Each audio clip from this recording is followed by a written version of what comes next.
कारण कारण काही संत आहे शांत नाही, बरं का राजू नाना? काही शांत आहे संत नाही, काही संतही आहे शांतही आहे, श्रीमंत नाही. संत, शांत आणि श्रीमंत या तिन्हीचं एकत्रीकरण म्हणजे पैठणचे संत आहे.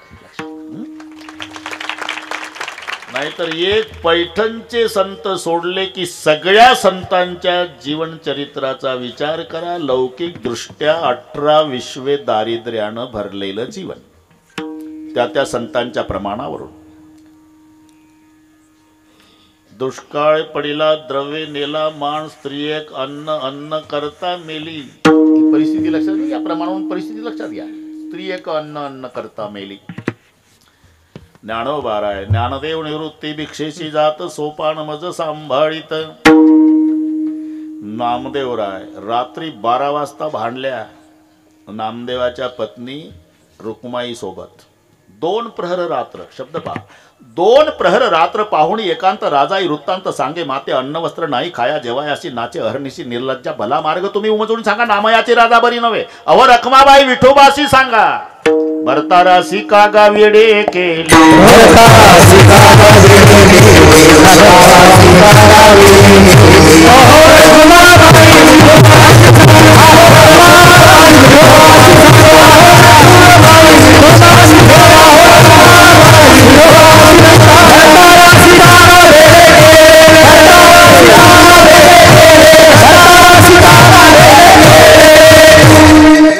नामदेवाच्या पत्नीचं भांडण आहे रुक्माई आई सोबत. भला मार्ग तुम्ही उमजवून सांगा. नामयाची राजा बरी नव्हे, तुमच्या बुवानं आमचा बुवा पार पागल करून टाकला. 1-2 माणसं असते तर भागवलं असतं. नामदेवाचे घरी 14 जण स्मरती हरी, 4 पुत्र 4 सुना नित्य स्मरती नारायणा. रोहिला गडकर हिशोब तुम्ही करा.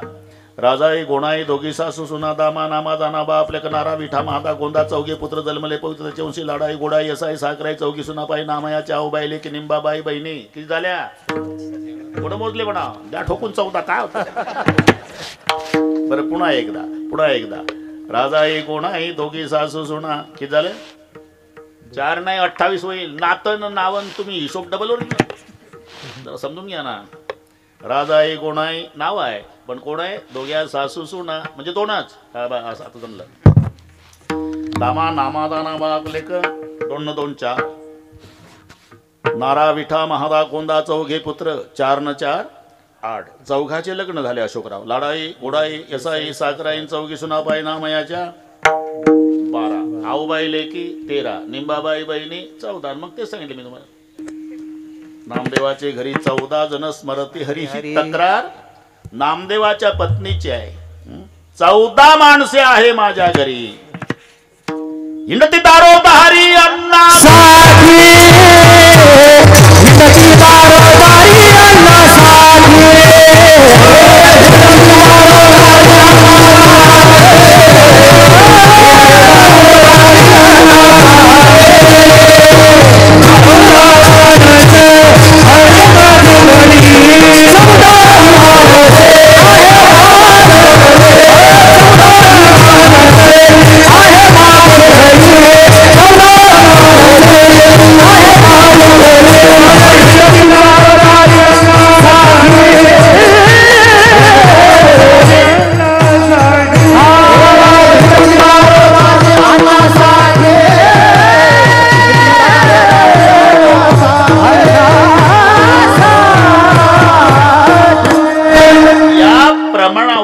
लक्षात आलं असेल की एक एकनाथ महाराज सोडले तर सगळ्या संतांच्या लौकिक दृष्ट्या परिस्थितीचा विचार करा.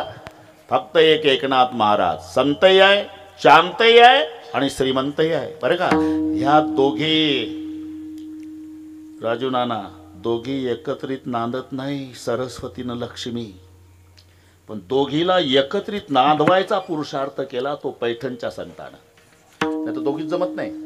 सरस्वती आणि लक्ष्मीचं कोणाला सांगू नका, मी सांगतो. ते दोघी रात्री 12 वाजता लक्ष्मीला सरस्वती का ग मी राहते तिथं तू का नाही राहत? कोणाला सांगतो सांगतो सांगू नका. तू कुठं राहते? सरस्वती म्हणली मी ब्राह्मण घराण्यात राहते आणि तू सारखी गुजराती मारवाडी आणि यांना कायम दक्षिणा मागायला लावतेस का नाही राहत? आता लक्ष्मीनं जे उत्तर दिलंय मी सांगतो, फक्त याचा बोबाडा करू नका. लांबलचक उत्तर आहे पण सांगतोच. एका आचमणे अगस्ती मुनीने माझा पिता शोषिला बंधू धाकुलता शशी दिदर्शापेक्षया धाडीला ऐके मतपतिते पदेशी नविले ऐशी दिजांची लीला नाहीसे दुःख सरस्वती म्हणून बहु भीते या कुला. हे कळलं ना सगळे? हो म्हणत ना, होला काय बस होशीन होलावा. एका आचमणे अगस्ती मुनीने माझा पिता शोषिला. बरं का विलासराव, लक्ष्मी म्हणली एका वंजळीत माझा बाप पिऊन टाकला. कोणी? अगस्ती ब्राह्मणाने. लक्ष्मीचा बाप कोण? धाडस नका करू, खरं पाहिजे. पण कोण कोण लक्ष्मीचा बाप? समुद्र. शावा आहे, बरोबर, एकदम एक नंबर. 100 पैकी 250 तुम्हाला. आणि आज गणित चुकणार नाही, कारण आजचं जे सौजन्य आहे ते ज्ञानेश्वर विद्यालय एकतुणी मुख्याध्यापक आणि समस्त शिक्षक वृंद, त्यामुळे गणित चुकण्याची गरज नाही. आज ज्यांनी सगळ्यांना गणित शिकवले ते इथे विराजमान आहे. मजा आहे. Kapse sir, Kapse sir. वा वा, नाव खूप चांगलं आहे तुमचं बरं, कापसे. आता थोडंसं वाढतंय प्रकरण, तुम्ही कापूस शब्द वापरल्यामुळे. मी काही ठोकाटाकी नाही. संत चरित्राला कापसाच्या फुलाची उपमा दिली, नाही तर एकाही वाङ्मयात कापसाचं फुल वापरलं नाही. कमळाचं वापरलं, अलिप्त कमळ, जळी जैसे, गुलाबाचे, झेंडूचे, बाकीचे सगळे फुलं वापरले राजू नाना. पण कापसाचं फुल, आता तुमच्या आडनावून सांगतो पहा, कापसाचं फुल फक्त तुलसीदासजींनी वापरलं. कापसाचं फुल म्हणजे संताचं जीवन. कारण अनेक तंतूचं एकत्रीकरण त्याला म्हणतात कापूस. तसं अनेक सद्गुणाचं एकत्रीकरण त्याला म्हणतात संत. कापसाचं फुल काय करतं? दुसऱ्याची लज्जा रक्षण करण्याचं काम करतं. बारीक तुम्ही उत्तर शोधा, कापसाच्या फुलाचं काम काय आहे? अरे स्वतः उघडं होतं, दुसऱ्याची लाज राखतं. त्याच्यात सरकी असते ना, सरकी.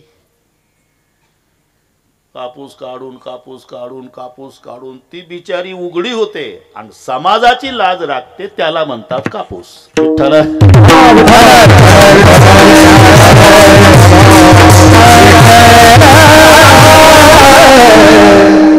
कापसे सर जमला का?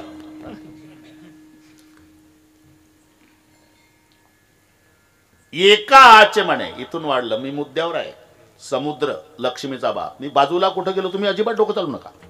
समुद्र हा लक्ष्मीचा बाप आहे आणि तो समुद्र एका वंजळीत पिऊन टाकणारा अगस्ती ब्राह्मण आहे. जववरी तववरी समुद्र करी गर्जना, जव त्या अगस्ती ब्राह्मणा देखील नाही बाप. आणि म्हणून एका आचमने अगस्ती मुनीने माझा पिता शोषिला. बंधू धाकुलता शशी. लक्ष्मीचा भाऊ कोण? चंद्र. त्याला शाप दिला तो भृगु ब्राह्मणाने. माझ्या मिस्टरच ना, बरं जाऊ द्या, माझ्या पतीच्या विष्णूच्या छातीवर लात मारली ते भृगु ब्राह्मणाने. शाप दिला बृहस्पतीने. थोडस मागं पुढे झालं. एका आचमणे अगस्ती मुनी माझा पिता शोषिला. माझा बाप चंद्र, तो समुद्र प्राशन केला अगस्तीने. माझा भाऊ चंद्र, त्याला शाप दिला बृहस्पतीने. माझ्या पतीच्या विष्णूच्या छातीवर लात मारली ते भृगु ब्राह्मणाने. ऐसे दुःख सरस्वते म्हणून बहु भीते या कुला. म्हणजे लक्ष्मी न सरस्वती एकत्रित नांदत नाही, पण दोघीला एकत्रित नांदवायचा पुरुषार्थ केला तो पैठणच्या संतानं. सरस्वती म्हणजे विद्वत्ता, लक्ष्मी म्हणजे वैभव. जेवढे प्रवचनाला येणार तेवढे दररोज जेवून जाणार. हे वैभव नाथ बाबांचं.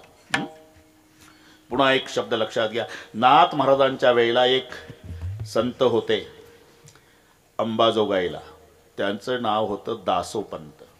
अंबाजोगाईचे बरं, त्यांचाही अधिकार महान होता. दासोपंतांची करमणूक करण्यासाठी सोंगट्या खेळायला स्वतः भगवान यायचे. एक दिवस दासोपंताची करमणूक सोंगट्या खेळतात भगवान, आणि अचानक एकनाथ महाराज अंबाजोगाईला वाड्यात आल्याची चाहूल लागली. देव अंतर्धान पावले. दासोपंतांचा गैरसमज झाला की पठ्ठ्यासोबत सोंगट्या खेळणारा भगवान हा पैठणचा संत आल्याबरोबर दर्शन न देता का गेला? हा दर्शन देण्याच्या लायकीचा बाबा नसावा, दासोपंताचं मत. आणि मग गुळ पाणी वगैरे, तेव्हा चहा नव्हता, गुळ पाणी, पारमार्थिक चर्चा झाल्या. बरं, येतो दासोपंत, थांबा सोडायला येतो. अंबाजोगाईच्या बाहेरपर्यंत सोडायला दासोपंत आले. नाथ महाराज म्हणाले, कधी येणं झालं पैठणला या वाड्यावर येऊ म्हणाले. असे काही दिवस गेले आणि एक दिवस दासोपंत पैठणला येतात. पहिल्यांदा आले असल्यामुळे विचारतात, नाथांचा वाडा, पुढे जा, अजून पुढे जा, अजून पुढे जा. ते उदास काऊन बसतं? ते फार संकट आहे का? मग इकडे ये, इकडे ये, असं बाजूला या, असं इकडे बस. नाही नाही, ते हसणार नाही, ते कधी, मला माहिती आहे. असं इकडे बसलं चालेल ना? काय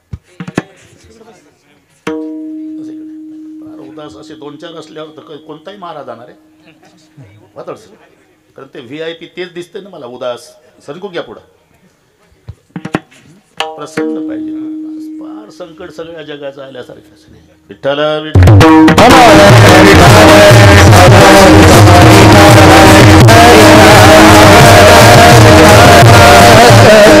पैठणला आला म्हणजे या वाड्यावर विचारतात, नाथांचा वाडा, पुढे जा बाबा, बाबा पुढे जा, बाबा पुढे जा. असं करता करता नाथांच्या वाड्यात आले आणि द्वारात बघितलं. दासोपंत चकित झाले. का? दत्त चोपदा आहे त्याचं सगळ्यांना पाठही आहे, स्पर्श करून जातो. आहे प्रमाण योग्य आहे, पण थोडं आता बरोबर म्हणजे आता 1.25 तास आहे म्हणून हे सगळे अभंग मोठा आहे, मग हे थोडंसं ते सगळे आता पाठ झालं महाराष्ट्राला. प्रत्येक महाराज ते घेतच प्रमाण. चकित झाले. देवा तुम्ही बोट ठेवलं, हळू बोला. का? मालकाचं प्रवचन चालू आहे. कोण मालक? एकनाथ महाराज. आणि तुम्ही ड्रेसवरून ओळखता नाही का? तुम्हाला मी चोपदार आहे. त्या दिवशी वाटलं होतं देवा की हा दर्शन देण्याच्या लायकीचा महाराज नसेल म्हणून तुम्ही निघून गेला. असं कोणाला कमी लेखू नाही दासोपंत. अरे या मालकाची परवानगी न घेता तुझ्याकडे आलो होतो आणि मालक आल्याची चाहूल लागल्यावर घाबरलो. मालक रागावतील म्हणून निघून आलो. लक्षात घ्या, सर्व जगाचा नाथ आहे, त्याला जगन्नाथ म्हणतात. पण जगन्नाथाला एक नाथ आहे आणि त्यांचं नाव एकनाथ आहे. असे थोर संत एकनाथ महाराज यांचा अभंग ग्रंथाचा राजा ज्ञानेश्वरी याचं महत्व प्रतिपादन करणार आहे. आहार, निद्रा, भय, मैथुन ह्या 4 गोष्टी सर्वांना पाठ आहे. जनावराला सुद्धा हे लागू आहे. आहार, निद्रा, भय, मैथुन सर्व यवनीशी समसमान. त्याच्यात एकच घटक आहे, त्याची गरजही नाही, त्याची आवडही नाही, बरं का? पण 3 आहे राजू नाना, त्याची गरज आणि आवड आहे. आहार, निद्रा, मैथुन. आहाराची गरजही आहे, आवडही आहे. गरज म्हणजे जिवंत राहण्यासाठी जेवण करावं लागतं. आणि प्रत्येकाच्या जेवणाची व्यवस्था परमेश्वरानं केलेली आहे. जेवणामध्ये फरक आहे, पण जीव जन्मालाच आला नाही जो जेवण करीत नाही. बेंडूक म्हणजे चिखलाचा भोगता, शिर सांडून रक्ता, गोचिड, झोंबे, कावळ, ढोपरा, कंकर, तितरा, राजहंस, चारा, मुक्ता, फळे, मालाची पेटे वाहताती, उंटे तयासी तो काटे, भक्षावया, सुकरासी, विष्टा, माणे, सावकाश, मिष्टानाची त्यास काय, गोडी, स्वानासी, भोजन दिले, पंचामृत तरी त्याचे चित्त हाडावरी. येऊन कळलं ना तुम्हाला? जेवण वेगवेगळे आहे. जेवण करीत नाही असा जीव जन्माला आला नाही. म्हणजे आहाराची गरजही आहे, नुसती गरज नाही, आवड आहे. थोडं मीठ कमी होऊ द्या तर लाल डोळे करतं. चवी चवी घेऊ घास म्हणजे आवडही आहे, गरजही आहे आहाराची. निद्रेची गरजही आहे, आवडही आहे. किमान शरीर स्वास्थ्य चांगलं राहण्यासाठी 6 ते 7 तास झोप झालीच पाहिजे, म्हणजे गरज आहे. आवडही आहे. कधी जन्मात जे कीर्तनाला आलं नाही राजू नाना ते ओळखू येतं. इतकं उदास असतं. ते म्हणतं काय करावं, काय राजू नाना घेऊन आले, आता जाताही येत नाही बसणंही होत नाही. फार त्याचा चेहरा पाहा. जर खांबाचा आधार मिळाला निद्रा घे लोडासी टेकून.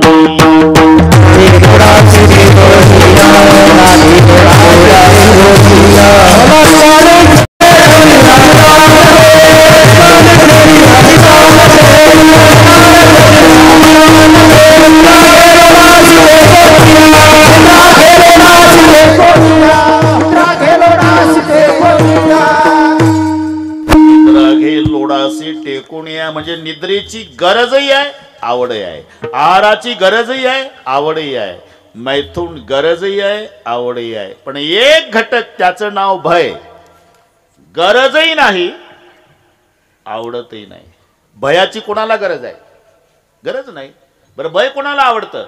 म्हणजे आवडही नाही गरजही नाही कापसे सर, पण प्रत्येकाला भय आहे. प्रत्येकाला. असा एकही नाही की ज्याला भय नाही. हे नसलं तरी एक शेवटचं भय आहे. जन्म मरणापरवते भय आणि कोणते सांगपा. सर्वात मोठं भय. आपण तिकडेच चाललो. म्हणायचं असते मरण आलं रे. मरण मोकळच नाही, मरण येतच नाही. आहे तिथंच आहे, आपणच जातो. एकतुनीला लोकांनी एसटी केली. आषाढीच्या वेळेला 50 प्रवासी ज्ञानबा तुकाराम करीत पंढरपूरला पोहोचले. 8 तासांनी एसटी थांबली पंढरपुरात. मग एकमेकाला एकतुनीचे प्रवासी म्हणतात, उतरा पाटील. काय पंढरपूर आलं? अरे ते सोलापूर जिल्ह्यात आहे, ते कशाला आलं? हे गेलं 8 तास गेलं तरी तिथं गेल्यावर म्हणतं पंढरपूर आलं. तसं मरण आलं, येतच नाही. प्रत्येक आपण तिकडेच चाललो. दिवसेंदिवस आपला जो प्रवास चालू आहे तो मरणाकडे. आणि मरण म्हणजे 4 दुःखाचं एकत्रीकरण. अनुताप, मोह, विश्लेषण आणि आगामी. मरायच्या वेळेला हे 4ही दुःख एकत्रित येतात. खाली टाकल्यानंतर पहिला चित्रपट जीवनाचा उभा राहतो की कळायला लागल्यापासून कालपर्यंत मी काय केलं. हाची घडोघडी चित्ताई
तरी 11च्या पुढे जात नाही, काळजी करू नका. काय जन्मा येऊन केली म्या जोडी. हाची घडोघडी. खाली टाकलं मरायच्या आधीची अवस्था की त्याच्या संपूर्ण चित्रपट. याला म्हणतात अनुताप. अनुतापाचं दुःख. आता मेल्यावर माझ्या संपत्तीचं, वैभवाचं, बायका पोराचं कसं होईल हे मोहजन्य. जीव जाण्याचा प्रयत्न करतो, शरीर धरू धरू ठेवतं जेव्हा, ही वडाताण, हे विश्लेषण. आणि टकरी, त्याला टकरी म्हणतात. ते सारखं वर पाहतं, पापण्या हलवत नाही, पाय गार पडलेले असतात, उष्णता छातीमध्ये, इथे कंठात प्राण, वाचा गेलेली. 2-3 मिनिटाचा पाहुणा. हे शेवटचं. की सारखं वर पाहतं, त्याला यमदूत दिसतात. यमदूत फक्त दोघाला दिसतात, मृदंगाचारी आणि कीर्तनकार. आम्ही काय एवढे पापी आहोत? कोण दोघं? राजू नाना. एक तर कुत्र्याला दिसतात, नाही तर ज्याच्या करता आले त्याला. कारण स्वर्गारोहण प्रसंग वाचा. धर्मराजासोबत कुत्रं गेलं होतं, ते यमपुरी पाहून आलं वापस पुण्य संपल्यानंतर. त्या दिवसापासून कुत्र्यांना यम दिसतात. गावात यमदूत आले म्हणजे त्या दिवशी कुत्रे भुंकत नसतात. लहान पिल्यापासून म्हाताऱ्या कुत्र्यांपर्यंत विव्हळतात. कारण त्यांना येमदूत दिसतात, भुंकण्याचा प्रयत्न करतात, पण बोबडी वळते, बोबडी. एखादा भित्रा माणूस संडासमध्ये गेला आणि झुरळ दिसलं बरोबर, तर झुरळ नाही म्हणत, झुझू करतात. तसं कुत्र्याची अवस्था वो वो वो वो त्या दिवशी. त्याचं कारण शोधा तुम्ही. आणि मग माझं खोटं असेल तर त्या दिवशी म्हाताऱ्या माणसांची चर्चा आहे का प्रल्हादराव. 90चं म्हातारं 85च्या म्हाताऱ्याजवळ जातं. आबा काय नाना, अरे कुत्री रडायला लागली गावात. हो, जास्त आजारी कोण आहे. हे दोघं सोडून समजायचं यमदूत आहे. हे यमदूत कुत्र्यांना दिसतात. दुसरं ज्याच्या करता आले त्याला दिसतात. त्याचं वर्णन आहे. 11 विक्राळ काळे कुट्ट निर्दय निष्ठुर निगरगट्ट ते आपणात बांधून घट्ट फरफरा ओढती बिकट मार्के काटे कुटे ठाई ठाई खड्डे मोठे दंशती सर्प विंचू कुटे ऊर्ध्व मार्गे उडत हिंस्त्र पशु लचके तोडती कुरगी धाड बोचून खाती रक्त बंबाय ऐशा रीती दया कोणा येईना दूर राहिली नाती गोती राज्य वैभवती संपत्ती पडदुता येमदूता हाती असा या आणि एकटा. आणि मग नाही त्या यमासी करुणा. मग तिथं गेल्यावर यम धर्मापुढे उभं केल्या जातं. चित्रगुप्ताला यमधर्म विचारता. याचं कसं काय काय म्हणतील. मग चित्रगुप्त वाचून दाखवतो. हे 50 वर्ष सप्ताह झाला पण कीर्तनात गेलं नव्हतं. अजून काय, कधी वर्गणी दिली नाही, देणाऱ्याला विरोध केला. श्रावण महिन्यातल्या शेवटच्या सोमवारी सुद्धा शुद्धीवर नव्हतं. हा ना. मग यम धर्म विचारतो. कारे केशवासी चुकले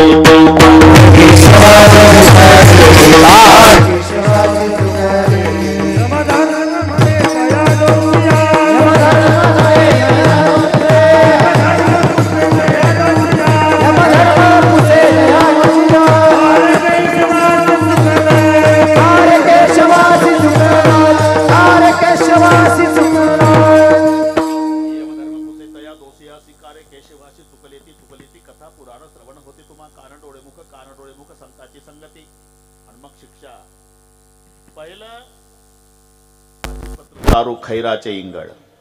त्याला खिळ्याच्या वनातून चालवतात. आर पार खिळे घुसतात पायामध्ये. छिद्र छिद्र छिद्र पायाला झाले. मग खैर नावाच्या लाकडाचे निखारे. मग त्याच्यानंतर लाल लोखंडाचा खांब त्याला कवटाळतात. आणि त्याच्यानंतर तापल्या तेलाच्या उकळत्या कढईत टाकतात. बापरे काय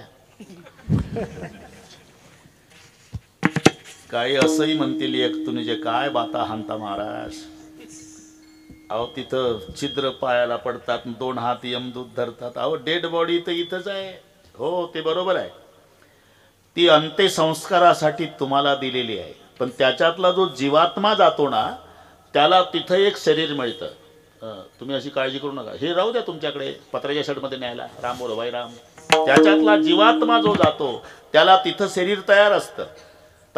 तुम्ही काही प्रयत्न करायचे नाही. आणि माझं खोटं असेल तर तुम्ही आजारी पडा बरं. बिमार पडल्यावर तुम्हाला तुमच्या मुलाने पुण्याला नेला. तुमचे किती भारी कपडे असू द्या तरी तिथला झगा घालावा लागतो. झगा तयार आहे दवाखान्यात, तसं तिथं शरीर तयार आहे. तुम्ही फक्त मरून पहा, काय करू नका तिथं. मग एक हात यमदूत इकडून एक हात धरतो. तप्त भूमीवरी चालवती पायी अग्निस्तंभाबाई कवटाळती. अशी तारू खैराचे इंगळ निघताती ज्वाळ तैलपाकी. हे सत्शास्त्र श्रवणावरून ज्याला कळून चुकलं की सर्वात मोठं भय यमराजाचं आहे म्हणजे काळाचं आहे. आणि तो नादबाबांच्या जवळ आला. वेळ कमी असल्यानं चरणावर डोकं ठेवून रडला. बाबा काय सत्शास्त्र श्रवणानं कळालं मला सर्वात मोठं भय काळाचं आहे. आणि त्या काळाच्या भयातून मुक्त होण्याचा उपाय सांगावा म्हणून तुमच्याकडे आलो. नाथ महाराज म्हणतात याच्यासाठी येतात साधक लोक माझ्याकडे. मी त्यांना उपाय सुचवतो. आणि ज्यांनी माझ्या उपायाचं अवलंबन केलं ना त्याला फायदा सुद्धा झाला. भय कळी काळाचे नाही तया. भय कळी काळाचे नाही तया. भय कळी काळाचे नाही तया. भय कळी काळाचे. ते चिताविश्वर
काळाचे नाही तया काळाचं भय वाटते का?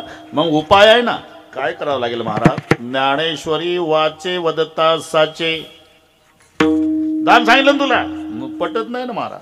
काय ज्ञानेश्वरी वाचायची म्हणतात, मग कळी काळाचं भय नाही म्हणता. मी सेवा निवृत्त होऊन 20 वर्षे झाले, दररोज ज्ञानेश्वरी वाचतो तरी भय संपलं नाही. असं अरले का? मग वाचण्यात फरक असला पाहिजे बरं का. हे पहा, साधन प्राप्त होऊन जर साध्यापर्यंत जात नसेल तर दोष साधनामध्ये आहे हे सिद्ध होत असतं. नाहीतर संभाजीनगरच्या स्टँडवर बऱ्याच यष्ट्या, हे घाई गेलं, यष्टीत बसलं, डबल बेल झाली, पार अर्धा तास झाला, यष्टी बदनापूर पर्यंत गेली. मग हे म्हणतं, कंडक्टर एक पुणे उधर खाली, और नगदी पैसे घ्या साहेब. बाकीचे उदाहरण उधार दिलं उतरून त्याला. का पैसे नाही, 500ची नोट दाखवतं. जागा नाही, 2च्या बाकड्यावर एकटंच बसलं. अरे का जात नाही? चुकीच्या गाडीत बसलं. साधन प्राप्त होऊन जर साध्यापर्यंत जात नसेल तर दोष साधनामध्ये आहे हे सिद्ध होत असतं. तर ते 6 जण, राजू नाना इकडची एकही गोष्ट सांगत नाही 11 पर्यंत, सगळ्या गोष्टी तिकडच्या सांगतो. तिकडचं कोणी इकडे ऐकायला नसल्यामुळे 6 जण व्यसनी होते. आणि हे पहा, व्यसनी माणसं व्यसन सोबतच ठेवतात. सूर्य मावळतीला आला, 6 जण निघालेले म्हणले आता, आणि नदी वाहत होती. म्हणला नदी वाहते रे, असं सांगतात की मावळत्या सूर्याच्या तांबड्या किरणामध्ये गंगेचं पाणी बघितलं की त्यांना ओढायची इच्छा होते, असं म्हणतात. एक दम मारून मग जाऊ पलीकडे. आता 6 जण एवढे घाई कामं करतात राजू नाना. त्यांच्या सप्ताहाच्या काळात पाया पडा तरी कोणी मदत करत नाही. पण त्यांच्यातली पहा, एकानं सोडली गाठोडी, दुसरं पळत गेलं, पाणी आणलं, तिसऱ्यानं मळून काढला, चौथ्यानं नारळाच्या दोरीची गुंडाळी केली, पाचव्यानं गुलाबाच्या फुलाचा रस काढला.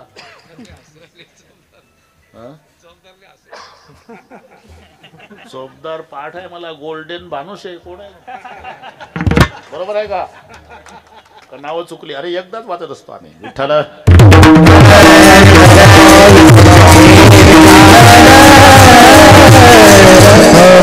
अरे मग त्यांच्यातली संघटना पहा.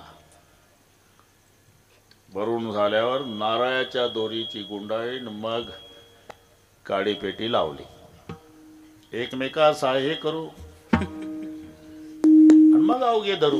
आणि मग एक एक एक एक दोन दोन दम झाले. ते म्हणतात हुक्का सबका लाडला. बरं काय बंडे शास्त्री, हे तुमच्या भागवतात नाही.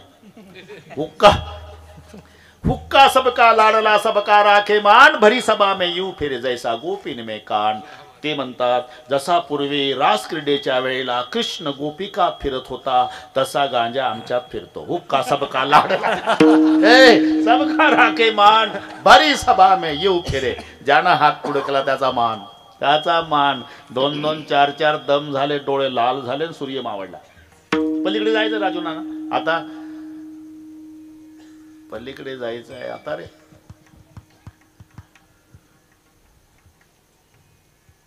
गुडगा गुडगा पाण्यात गेले. त्या भागातलं एक आलं, अरे कुठले, कोण्या गावचे? लांबचे आहो. काय आत्महत्या करता का? म्हणजे पोहायला तर कोणाला नाही. मग दोन पुरुष पाणी आहे ना. बापरे, मग कसं जायचं? अरे पलीकडे जा, इथून अर्धा किलोमीटर एक नावाडी आहे, नावाड्याच्या पायापडान पलीकडे जा. आता 8:30 वाजले. नावाडी गेला घरी, दोर बांधून झाडाला. पण हे लाल डोळेवाले म्हणले, अरे नसू दे नावाडी ना, आपण आहो रे. डोळे लाल झाले. बसले 9 वाजता, नावेत बसले 9 वाजता. म्हणले आपण 6 जण आहे ना, दोघाची पाळी. 9 ते 12 दोघांना वल्ले मारले. बाबा तुला 12 ते 3 दुसरी दोघं. बाबा तुला 3 ते 6 तिसरी जोडी. पहाटेचं कोंबडा वरडलं, भर नाव तिथंच. जाण्याची इच्छा नाही का? इच्छा आहे. साधन नाही का? नावेत बसले. प्रयत्न नाही का? रात्रभर वल्ले मारले. मग का जात नाही? दोर सोडला नाही. दोर राजू नाना, जर दोर सोडला नाही आणि हे वल्ले मारू मारू मेले तरी पलीकडे जाईल का? तसं प्रेमरूपी दोर बांधलाय आम्ही संसाराच्या झाडाला, आणि भक्तीचे वल्ले लोकांसाठी चाललेले. म्हणून अंतर तुझ्या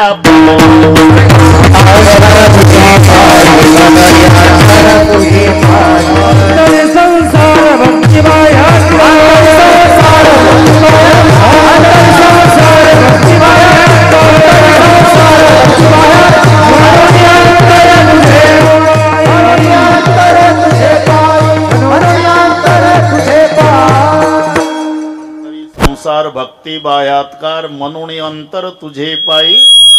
म्हणजे तुझ्या वाचण्यात दोष असला पाहिजे का? साधन प्राप्त होऊन जर साध्यापर्यंत जात नाही तर दोष साधनामध्ये आहे. तसा तुझ्या वाचण्यात दोष आहे. म्हणजे वाचण्याची काही पद्धत आहे का एकनाथ महाराज? पद्धत नंतर सांगतो मी, त्यासाठी आलो.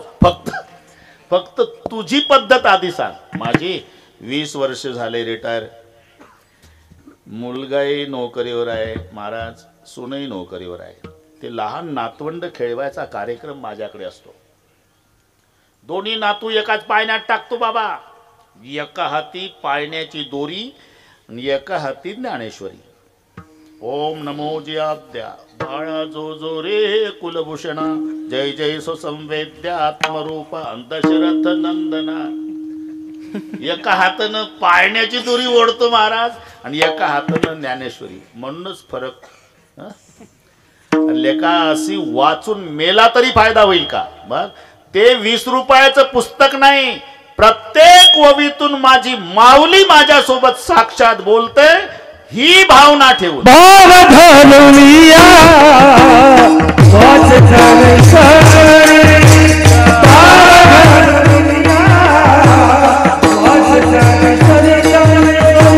Hare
भावाची ज्ञानेश्वरी. परमार्थामध्ये महत्व आहे ते भावाला. भाव धरी तरी तारील पाषाण. नाहीतर दगडाचा स्वभाव आहे तो स्वतः बुडतो, त्याचा आश्रय करणाऱ्यालाही बुडवतो. पण श्रद्धा ठेवली ना, भाव धरी तरी. त्याला कोणीतरी सांगितलं की गुरु करावा लागतो जीवनात. मेंढ्या वळणारा गडी, बरं का अशोकराव, मेंढ्या वळणारा गडी होता. त्याला कोणीतरी सांगितलं, बरं का भोर, हे आमच्या सेवेतच होते, 8 दिवस त्यांच्याकडे होतो, त्यामुळे ते काही घाबरत नाही महाराजाला. पाहिलाच आहे म्हणा महाराज, 8 दिवस पाहिला.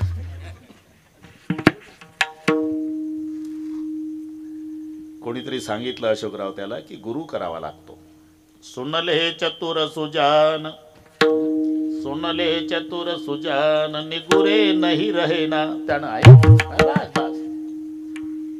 काय बाडशास्त्री, मग त्यानं त्याला कळालं की पलीकडच्या गावाला गुरु आले आणि ते शिष्याला माळी घालतात शिष्य, आणि मग काहीतरी गुरुला दक्षिणाही न्यावी लागते हेही त्याला माहिती होतं.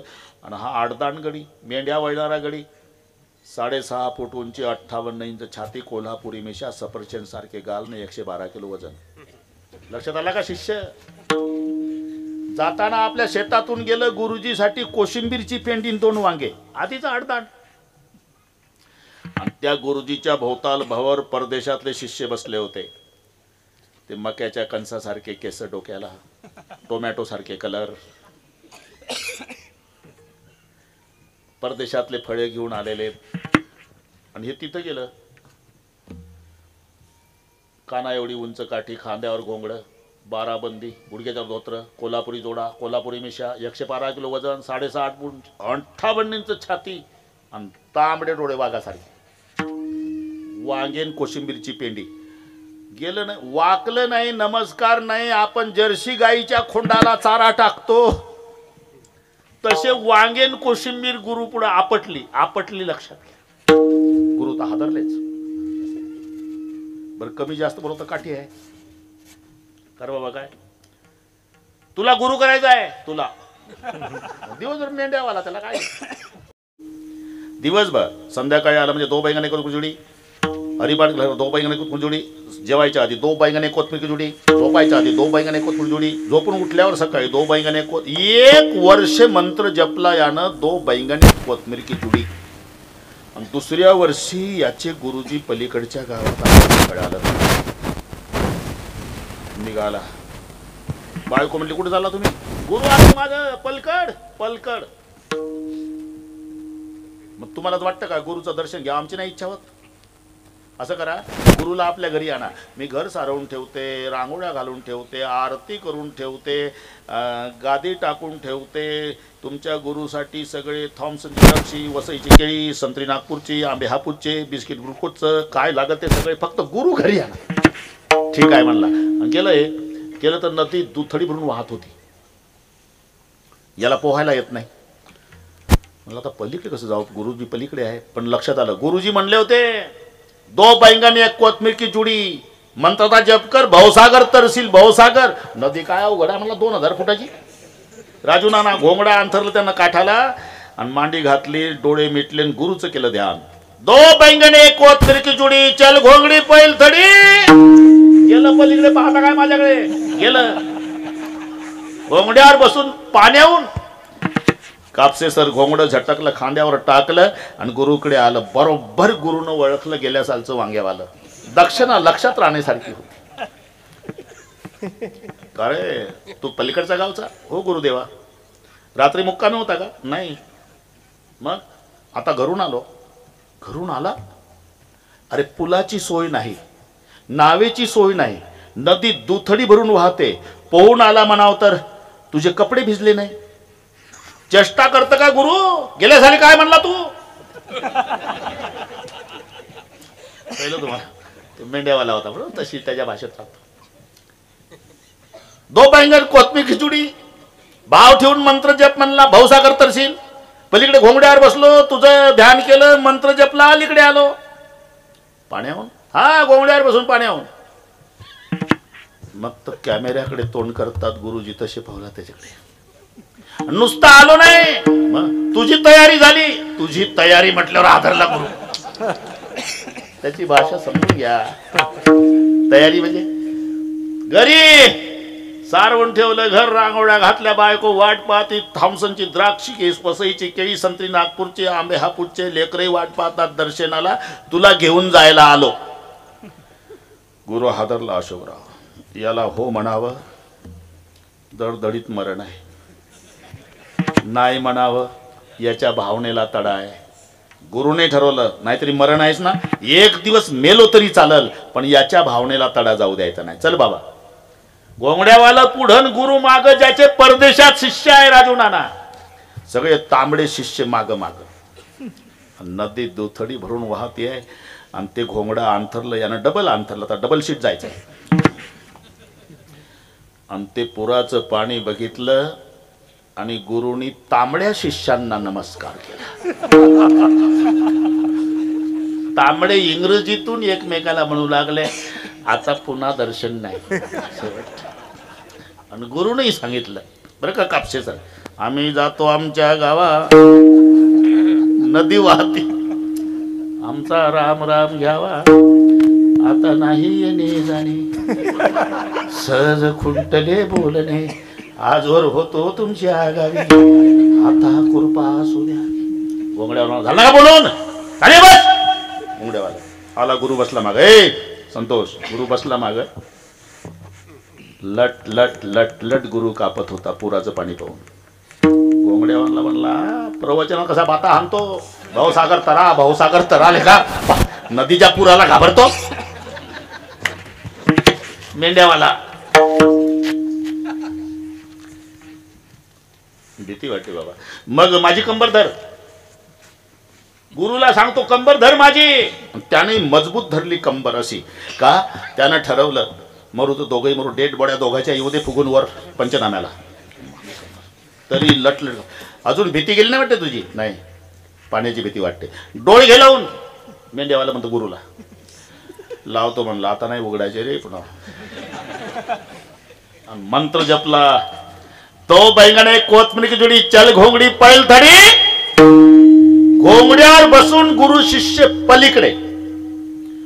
1 वर्षापासून निंदा टिंगल टवाळी करणारे परदेशातले तांबडे आता घोंगड्यावाल्याचा जय जयकार करून नाचू लागले नदीच्या काठाला. पण तिकडे त्यानं घोंगड झटकलं, खांद्यावर टाकलं.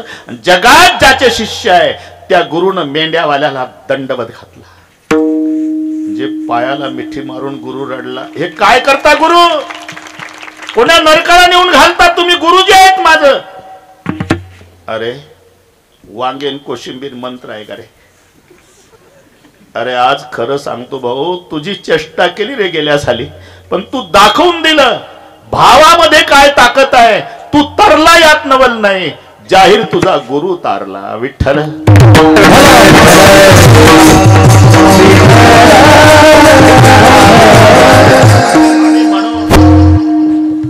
हे पुस्तक नाही, एका एका अक्षरात आहे माझा रमाकांत. ज्ञानेश्वरीच्या प्रत्येक ओवीमधून साक्षात माझी माऊली ज्ञानोबाराय माझ्याशी बोलती. अशी भावना ठेवून भाव धरोनिया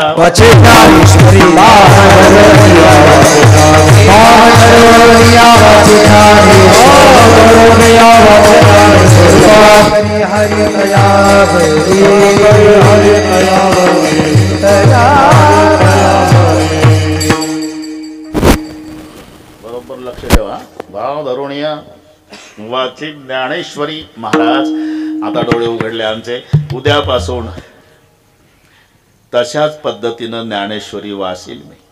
पण फायदा कृपा करी हरी दयावरी. भाव ठेवून ज्ञानेश्वरी वाचली तर त्याच्यावर हरी कृपा करतो. आणि एक लक्षात ठेवा, कृपेत जी ताकद आहे ना टकले पाटील, ती कृपा करणाऱ्यात नाही. कृपेची ताकद ज्याच्यावर कृपा झाली कापसे सर त्याला विचारा, नाही तर सर्व माहिती आहे तुम्हाला. काळबंडे शास्त्री, रामायणातले 2 पात्र डोळ्यापुढे आणा, हनुमान श्रीराम. ज्यानं कृपा केली तो श्रीराम, ज्याच्यावर कृपा झाली तो हनुमान. काय झालं? कृपा करणारा राम पुलावून चालत चालत गेला, ज्याच्यावर कृपा झाली तो हनुमान एका उडीत लंकेत गेला. घरी गेल्यावर डोकं चाललं. जय श्रीराम. जेमी अमोघ रघुपती कर बाना येई भाते तेवढ्या घाईनं असं ते घाईत गेलं ना, हळूहळू गेलं काय. जेमी अमोघ रघुपती कर बाना, धनुष्यापासून बाण सुटावा श्री रामचंद्राचा, सरळ रेषेत हनुमानजी. म्हणजे कृपा करणाऱ्या रामाला पुलावून जावं लागलं, ज्याच्यावर कृपा केली तो मारोतराव एका ओढीत लंकेत गेला. म्हणून कृपा महत्वाची आहे. कृपा, आणि ती कृपा होण्यासाठी मध्ये साधू संतांची गरज आहे. धरीची ज्या हाती संत कृपावंत, मग पाळी पंढरीनाथ लढा त्यांचा. कारण भगवंतात जी ताकद नाही ते कृपेत आहे. प्रारब्धाने कोणाला सोडलं का राजू नाना? खरं सांगा, प्रारब्धाने कोणाला सोडलं? प्रत्येकाला आहे. अरे लोखंडाला आहे, मातीच्या भांड्याला आहे, दगडाला आहे, प्रेताला सुद्धा. 1 फूट लांबीचं लोखंड मधून तोडलं विलासराव, त्याचे 2 तुकडे केल्यावर अर्ध्या तुकड्याचा 6 इंच तुकडा त्याचा केला चिमटान, उरला 6 इंच त्याचा केला चमचा. अशोकराव आधी एकच होतं लोखंड, पण 2 तुकडे केले, 1 चिमटा झाला आणि 1 चमचा. प्रारब्ध किती बदललं? चिमटा और चमचे से होत बड़ी तकदीर, चिमटा जलता अंगार में, चमचा खाता खीर. चुकीचं आहे का राजू नाना? चिमटा जन्मभर चुलीतले निखारे उचलतो आणि चमचा खिरीच्या पातेल्यात मजा मारतो. चमच्याची मजाच. फक्त आपला चमचा कीर्तनात राहू द्या. याचं कारण सांगतो. पूर्वी चमचे नव्हते, चमचे आता सुरू झाले. पूर्वीचे माणसं हाताने जेवायचे, आता आंघोळ झाली आणि कांदा पोहे की चमचा. मी असं विचारतो, पोह्याच्या आणि याच्यामध्ये घुसायचं कामच काय चमच्याचं? त्यालाच म्हणतात चमचा, मध्ये घुसतो त्याला. नाही तर तोंडाचं काम तोंड करतं, हाताचं काम हात करत, मध्ये लुडबुडतं ते चमचा. चिमटावर चमचे, हे लोखंडाचं प्रारब्ध. चिमटावर चमचे से होत बडी तकदीर, चिमटा जलता अंगार में, चमचा खाता खीर. है ना? दगडाचं प्रारब्ध. 5 फूट लांबीचा दगड मधून तोडला, 2.5 फुटाचा तुकडा त्याची मूर्ती केली, उरलेला 2.5 फूट पायरीला लावला. आधी एकच होता का नाही? पण अर्ध्या तुकड्याची मूर्ती आणि अर्ध्या तुकड्याची पायरी. काय झालं? ज्याची पायरी तिथं जोड्यासह लाता ठेवतो आम्ही, आणि जे मूर्ती तिथं डोकं, हे दगडाचं प्रारब्ध. तुझ्या एकावरी पाय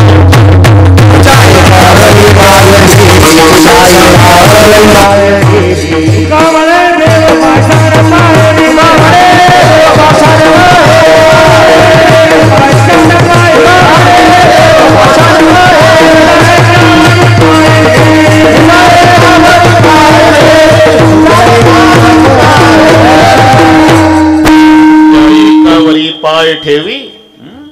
बदललं प्रारब्ध. एकाच मायेच्या पोटी जन्माला आलेले 2 भाऊ, एक मंत्रालयात एसीच्या रूम मध्ये फाईलवर सह्या करत आणि एक दादरच्या स्टेशनवर दिवसभर हमाली करत. प्रारब्ध आहे. काही काही माणसं, तुम्हाला काही माहिती आहे का महाराज? काय शरदचंद्रजी पवार साहेब ने मी एकाच वर्गात शिकलो, असे बाता मारणारे लोक आहेत ना. कोणा कोणाच्या वर्गात होते साहेब कोणाच माहिती. ठीक आहे भाऊ, चांगलं झालं, पण ते दिल्लीलाच गेले पाहिजे आणि तू कोयते घेऊ जर्सी गायसाठी ऊसच तोडला पाहिजे का? याला म्हणतात प्रारब्ध. प्रत्येकाला आहे. दगडाला आहे, अरे प्रेताला किसी की लाश पर फूलों की लड़ी, किसी की लाश बिगर कफन की पडी. पाहिलं तुम्हाला? एक प्रेत कसं सजवल्या जातं की जसा नवरदेवाची यात्रा, आणि एक 3 दिवस झाले येड्या बाबोळी जवळ पोलीस पंचनाम्याला कुत्री बसली भोवताल. प्रारब्ध मानावं लागेल तुम्हाला. त्याच्यात बदल करण्याची ताकद परमेश्वरात सुद्धा नाही. अरे परमेश्वराला चुकत नाही, बाकीचं कशाला? नामा म्हणे कर्म देखा देवादिका चुकेना.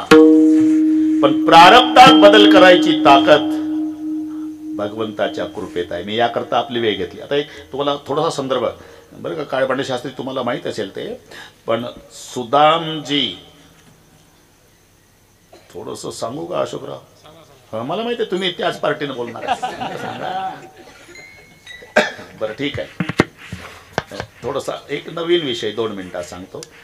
एक ब्राह्मणीन तिचा नवरा मेलेला, 2 लेकरं, जंगलात राहत होती, विधवा बाई, जाऊन काहीतरी मागायची आणि लेकराला पोसायची, जंगलातली घटना. वंजळभर हरभरे कुठून तरी आणले, अर्धे खाऊ घातले लेकराला आणि अर्धी गाठोडी फडक्यात बांधून, उतरंड पूर्वी असायची, उतरंड म्हणजे ठेवली. रात्री झोपल्यावर चोरटे आले, चोरट्यानं ते सगळे पाहिलं तर ते हरभऱ्याची गाठोडी, दागिन्याचे मनीन हरभऱ्याचे दाणे सारखे असतात. चोराने डोकं चालवलं, दागिन्याची गाठोडी सापडली, काढली, पळा लागले. हिला जाग आली तर उतरंड पडली आणि ते चोरटे पुरं आणि ही माग. अरे वाटोळ होईल तुमचं. माझ्या लेकरासाठी सकाळी काही मिळणार नाही म्हणून हरभरे गाठोडीत बांधून ठेवले होते, ते घेऊन चालला. शाप आहे माझा, हे हरभरे जो खाईल जन्मभर दरिद्री राहील. हे नीट ऐका. आणि मग ते चालले सांदीपणी गुरुच्या आश्रमापासून चोरटे. म्हणले तर हरभरे आले का, दिले फेकून आश्रमात.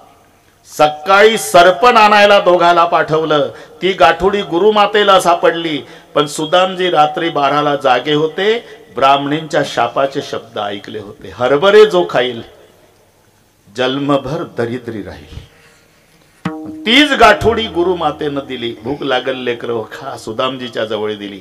खरंच भूक लागली, सुदामजीनं सगळे हरभरे खाल्ले, देवाला दिले नाही. हा, इथपर्यंत ठीक आहे. आणि मग सुदामजी जेव्हा द्वारकेला आले, लवकर कसे आले, राहिलेले सांगतील काय पांडेशास्त्री, लवकर आले म्हणजे वेळ नाही. आणि सगळे झाल्यावर देवाने विचारलं, सुदामा जी आपको एक दिन की याद है? एक दिन गुरुजी से ईंधन उड़ाया, कृष्णा सुदामा को जंगल फटाया, लकड़ी लाने जंगल गए हुई बरसात है. कृष्णा सुदामा को भूख सताया और चोड़ी से चना सुदामा चबाया. मैंने कहा था सुदाम क्या खात है, तब करने लगे थे बहाना, बरसात पाणी जे घबराना, कुछ नाही खात प्रभू दात कटकटात है. मी म्हणत होतो पाऊस पडला होता आणि काय खातो रे, तू म्हणला खात नाही काय, दात वाजतात थंडीनं, बोलला होता.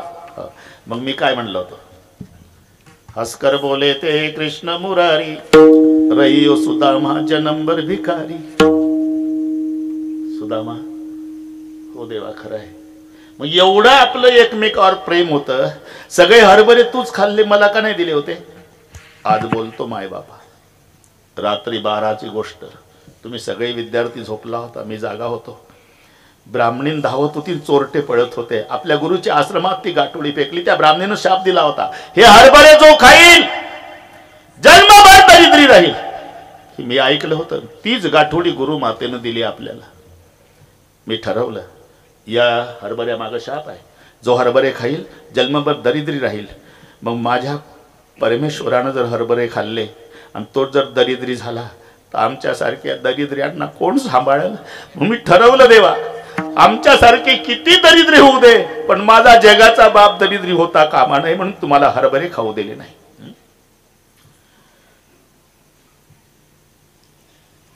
कुंकुम तिलक, बोट वर होती राजुणाना, अंगठा खाली, पण असा फिरवला देवानं. लक्षात घ्या, कारण सुदामजीच्या कपाळावरचं विधी लिखित अक्षर होतं श्रीक्षय. श्रीक्षयचा अर्थ होतो लक्ष्मीचा नाश. अक्षर फिरवलं, यक्षश्री केला. श्रीक्षयचा यक्षश्री होतो म्हणजे धनवान. परिणाम इकडे सुदामपुरी सोन्याची झाली. लक्षात घ्या, म्हणजे प्रारब्धात बदल करण्याची ताकद हरीमध्ये नाही, पण हरीच्या कृपेत आहे. हरी कृपे त्याचा नाश.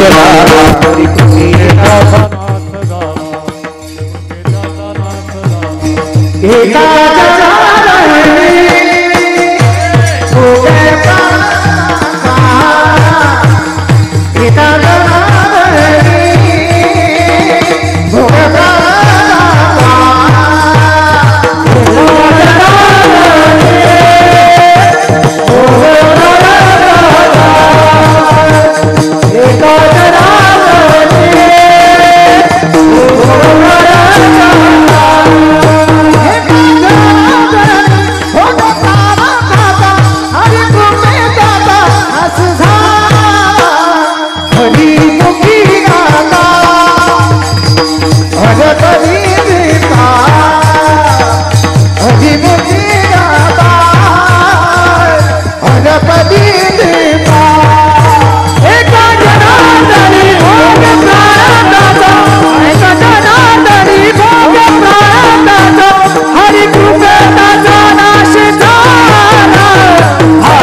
हरीच्या कृपेत आहे आणि ती कृपा हरीची होण्यासाठी एवढंच कर भाव धरून या माझी ज्ञानेश्वरी फायदा कृपा करी हरी तयावरी. महाराजांनी आलो कशासाठी 9 वाजता तुमच्याकडे काळाच्या भयातून सोडवा म्हणून. तिथं म्हणतात ज्ञानेश्वरी वाचे वदता साचन भय कळी काळाचे नाही तया. तिसऱ्या चरणात आणि पहिल्या चरणातला फायदा सांगतात कृपा करी हरी तयावरी. अरे हो दमकार हरीच्या कृपेचा आणि काळाचं भय नसण्याचा फार मोठा संबंध आहे. तो वारकरी खांद्यावर झेंडा ज्ञानबा तुकाराम चालला पाटलाच्या वाड्या पडून चालला होता. पाटलाचं कुत्र होतं धावलं. वारकरी या गळ्यात पाय टाकले अशोकराव. वारकरी घाबरला बरं का टकले पाटील दगड घ्यायला. लोक म्हणले वारकरी बाबा दगड हाणला का कुत्र्यानं नरड फोडलं. अरे मग गळ्यात पाय टाकले काय करू. काहीच करू नको ज्याचा आहे त्याला हाक मार. कोणाचा आहे आमच्या गावच्या कृष्णा पाटलाचा आहे. पाटील आहे का घरी बाकीच्या उद्योग नको फक्त हाक मार. पाय टाकले गळ्यात कुत्र्यानं. वारकरी घाबरून म्हणतो कृष्णा पाटील हे तुमचं कुत्र गरीबाचं नरड फोडल. पाटील कांदा पोहे खात होते वाड्यात पण पाटला लक्षात कोणावर तरी आपलं कुत्र धावलं. पाटील बाहेर नाही आले. कांदा पोहे खाता खाता आवाज दिला बरं का टकले पाटील मोत्या मोत्या येऊ. मालकाचा आवाज ऐकला आणि कुत्र्यानं वारकरी सोडला. पडतच आलं कुत्र शेपूट हलवत आणि मग थोड्या वेळानं मालक आले. पाहिलं तर वारकरी दादा तुमच्यावर धारतं कुत्र. कोण पाटील या आत या आत या आत या. कुत्र अंगणात बसलेलं होतं. वारकऱ्याला वडच्या छपरात बसवलं घोंगडं टाकून. ग्लासभर दूध आणलं वारकऱ्यासाठी. 3च घोटात ग्लास रिकामा केला. वारकऱ्याचं पेन म्हणजे काय. पुन्हा पायावर डोकं ठेवलं. आता येत जा वारकरी दादा. येत जाईल आता येत जा बरं का. हो येत जाईल आता येत जा. हो तुमचाच वाडा समजायचा येत जा. हो येत जाईल असं करता करता वारकरी मागं सरकत होता. सरकता सरकता वारकऱ्याचा पाय कुत्र्याच्या तोंडावर पडला. तरी कुत्र जाग्यावर बसू नये. का कुत्र्यानं बघितलं ज्याचं नरड फोडणार होतो त्याला माझ्या पाटलानं ग्लासभर दूध दिलं आणि याच्या पायावर डोकं ठेवून दर्शन घेतलं. याच्यावर माझ्या मालकाची कृपा आहे. हे चावण्याच्या लायकीचं नाही. अरे जर पाटील उभा आहे कुत्र्याचा मालक तर वारकऱ्याला कुत्र्याचं भय वाटत नाही. तसा काळाचा मालक हरी त्याची कृपा झाल्यावर भय कळी काळाचे नाही.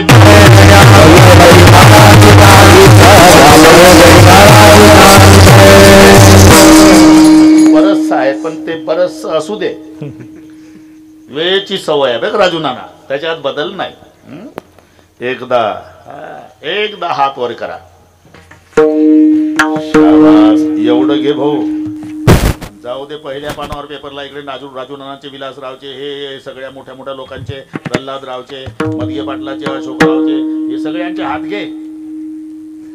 उद्या पेपरला दिसले पाहिजे भजन करतात म्हणून.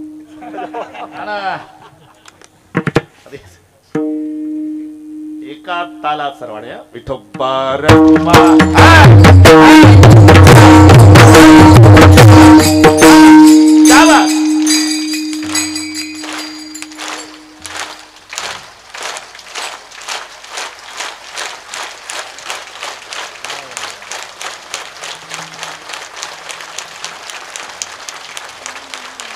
चला आपलं या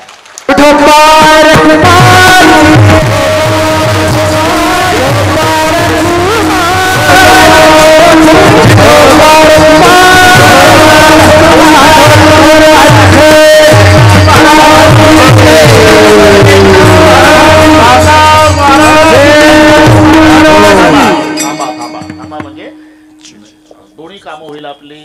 मी हारही घेतो आपले पद्धतशीर चालू शिस्तीत काही घाई नाही. तुम्ही तिकडे चाल म्हणा 2 कामं होतात. हा बस जमलं.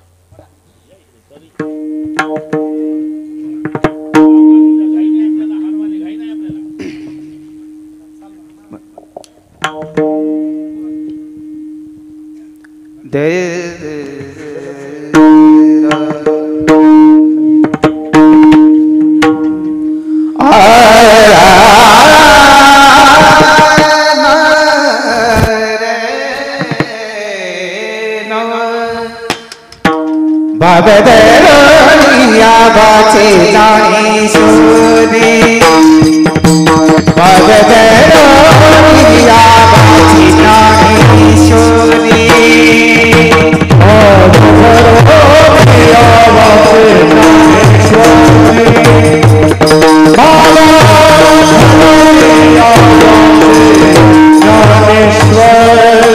भगदरिया बाचे ज्ञानेश्वरी